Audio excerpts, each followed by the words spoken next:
60 சிவாலயங்களை கட்டின ராஜராஜ சோழனுக்கு தலையில வலி, ஏகப்பட்ட வைத்தியர்கள் வந்து பாக்குறாங்க, குணம் அடையல.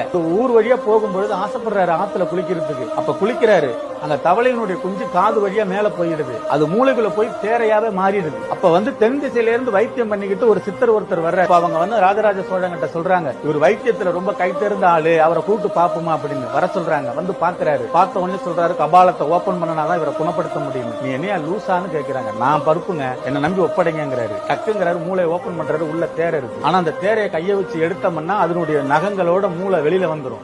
அங்க வந்து தன்னுடைய மூளையை பயன்படுத்துறாரு.